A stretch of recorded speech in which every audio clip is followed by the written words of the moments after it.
Welcome to the Henry George Daily Devotional episode. Question mark, question mark. This is episode what? 41? Yes, episode 41. We are in book 3 of Interest and the Cause of. We are in book 3, The Laws of Distribution, chapter 3 of Interest and the Cause of Interest. How interesting. George continues. Now, the interchangeability of wealth necessarily involves an average between all the species of wealth of any special advantage which accrues from the possession of any particular species. For no one would keep capital in one form when it could be changed into a more advantageous form. No one, for instance, would grind wheat into flour and keep it on hand for the convenience of those who desire it from time to time to exchange wheat or its equivalent for flour, unless he could by such exchange secure an increase equal to that which, all things considered, he could secure by planting his wheat. Okay. No one, if he could keep them, would exchange a flock of sheep now for their net weight in mutton to be returned next year. For by keeping the sheep, he would not only have the same amount of mutton next year, but also the lambs and the fleeces. No one would dig an irrigating ditch unless those who by its aid are enabled to utilize the reproductive forces of nature would give him such a portion of the increase as they receive as to make his capital yield him as much as theirs. Yes, no one will dig an irrigating ditch unless the people who benefit share with him. And so, in any circle of exchange, the power of increase which the reproductive or vital force of nature gives to some species of capital must average with all. And he who lends or uses in exchange money or planes meaning the carpenter tool,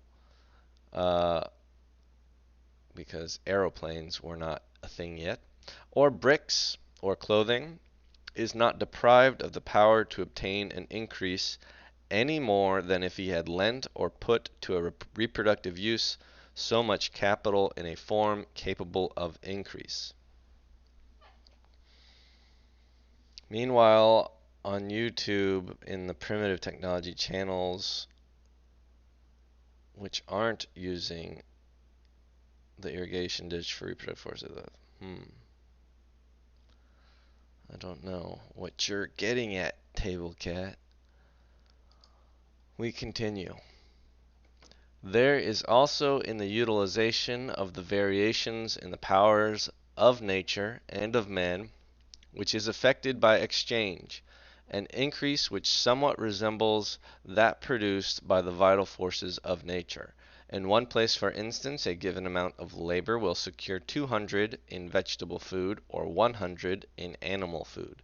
In another place, these conditions are reversed, and the same amount of labor will produce 100 in vegetable food or 200 in animal. It's funny, when I read animal food the first time, I was thinking like dog food for your dog, but now I'm thinking he means like meat versus veggies for human consumption. Although you could give the meat to your dog too. We continue. In the one place, the relative value of vegetable to animal food will be as 2 to 1. That's in the first one. And in the other as 1 to 2. And supposing equal amounts of each to be required, the same amount of labor will, in either place, secure 150 of both.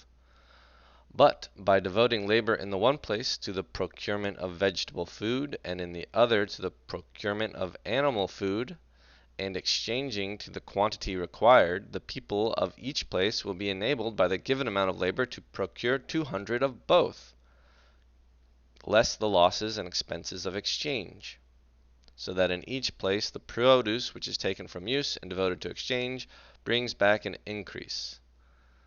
Thus, Whittington's cat, sent to a far country where cats are scarce and rats are plenty, returns in bales of goods and bags of gold. That must be a delightful little anecdote about Whittington's cat, or idiom, or who knows. Not sure what he's getting at after here, but yes, if some place makes vegetables way easier than animals, it's likely people will use that to make vegetables. It is interesting to note that there's an expense and a loss associated with exchange. It is a friction. All right, let's keep going.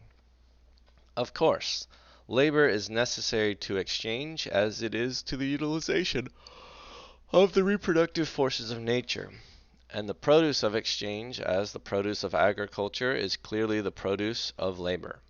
But yet, in the one case as in the other, there is a distinguishable force cooperating with that of labor, which makes it possible to measure the result solely by the amount of labor expended, but renders the amount of capital and the time it is in use integral parts in the sum of forces. Capital aids labor in all of the different modes of production, but there is a distinction between the relations of the two in such modes of production as consists merely of changing the form or place of matter, as planing boards or mining coal. And such modes of production, yes, there's two ways. It can be changing the form of matter. You can get planes, not the flying kind, or mining coal. And such modes of production as avail themselves, and this is the other type, the the modes that avail themselves of the reproductive forces of nature, or of the power of an increase arising from differences in the distribution of natural and human powers, such as the raising of grain or the exchange of ice for sugar. Yes, that's also some parts of nature are much better suited to certain production than others. He doesn't bundle that with the reproductive forces of nature, but okay. In production of the first kind, I think that's with the planing boards and the coal, labor alone is the efficient cause. When labor stops, production stops. Okay? Just like when I don't work on my video game, no progress is made. That is something that's kind of a disappointment. You like go away for the weekend, and today is Monday, and you sit down and you look at your code, and it's no progress has been made. When the carpenter drops his plane as the sun sets, the increase of value which he with his plane is producing ceases until he begins his labor again the following morning. When the factory bell rings for closing, when the mine is shut down, production ends until work is resumed. The intervening time, so far as regards production, might as well be blotted out. The lapse of days, the change of seasons, is no element in the production that depends solely upon the amount of labor expended. But in the other modes, okay, I was like, we get it. In the other modes of production to which I have referred, and in which the part of labor may be likened to the operations of a lumberman, who throw their logs into the stream, leaving it to the current to carry them to the boom of the sawmill many miles below, time is an element. The seed in the ground germinates and grows while the farmer sleeps or plows new fields. Any Stardew Valley player will tell ya. And the overflowing currents of air and ocean bear Whittington's cat toward the rat-tormented ruler in the regions of romance. I don't know. Whittington's cat was the cat that went to some faraway place where rats were plenty and cats were scarce. I guess that's in the regions of romance. To recur now to Bastiat's illustration, which I don't remember, it is evident that if there is any reason...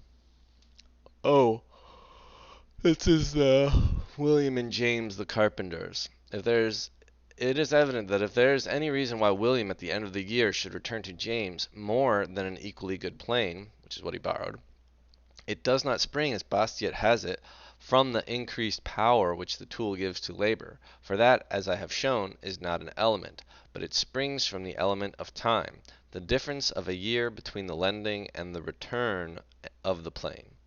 Now, if the view is confined to the illustration, there is nothing to suggest how this element should operate. For a plane at the end of the year has no greater value than a plane at the beginning. But if we substitute for the plane a calf, it is clearly to be seen that to put James in as good a position as if he had not lent, William at the end of the year must return not a calf, but a cow. Or if we suppose that 10 days' labor had been devoted to planting corn, it is evident that James would not have been fully recompensed if at the end of the year he had received simply so much planted corn, for during the year the planted corn would have germinated and grown and multiplied. So if the plain had been devoted to exchange, it might during the year have been turned over several times, each exchange yielding an increase to James. Now therefore, as James' labor might have been applied in any of those ways, or what amounts to the same thing, some of the labor devoted to making plains might have been thus transferred. He will not make a plain for William to use for the year, unless he gets back more than a plain. And William can afford to give back more than a plain because the same general average of the advantages of labor applied in different modes will enable him to obtain from his labor an advantage from the element of time. It is this general averaging, or as we may say, pooling of advantages, which necessarily takes place where the exigencies of society require the simultaneous carrying on of the different modes of production, which gives to the possession of wealth, incapable in itself of increase, an advantage similar to that which attaches to wealth used in such a way as to gain from the element of time. And in the last analysis, the advantage which is given by the lapse of time springs from the generative force of nature and the varying powers of nature and of man. The varying power, yeah. I will comment here that a lot of Georgists, when you talk about interest, they want to talk about, some of them at least nowadays, talk about Silvio Gesell. And I have not read his works. Uh, I know that he has opinions about interest, and specifically if everyone were to just, if somebody were to just hold their money as regular currency, or as hard currency or as digital currency, um,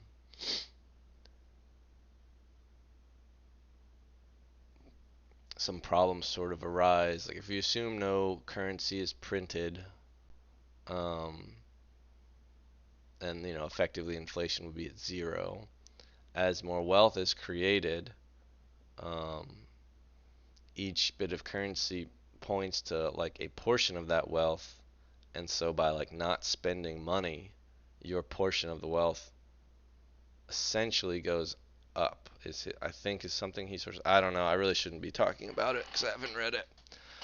Anyway, interest is something that Georgists have thought more of, and thought that Henry George didn't have it all exactly right. I don't consider that very essential to the understanding of land and land monopoly, and I'm somewhat skeptical of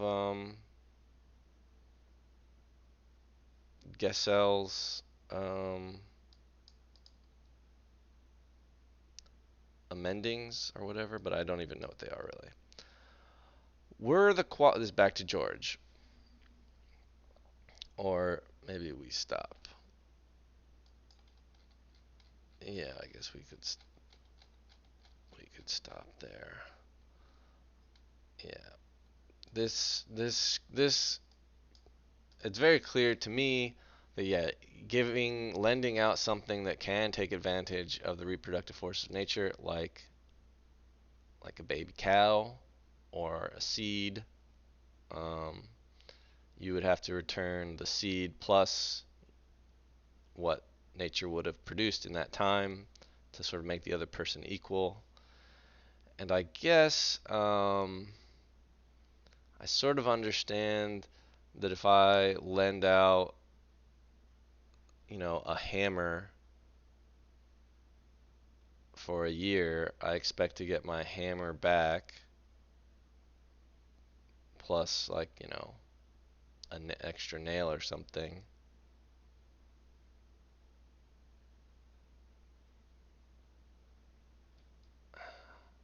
And I guess if it's for a full year or whatever that time, I guess it depends on that tool, how often it could itself sort of be lent out in some discrete amount of time that would make it worthwhile to have that tool for, because there's no such thing as lending anybody a hammer for a tenth of a second. Um, but also, like, lending somebody a hammer for 10 years doesn't seem, a normal thing either.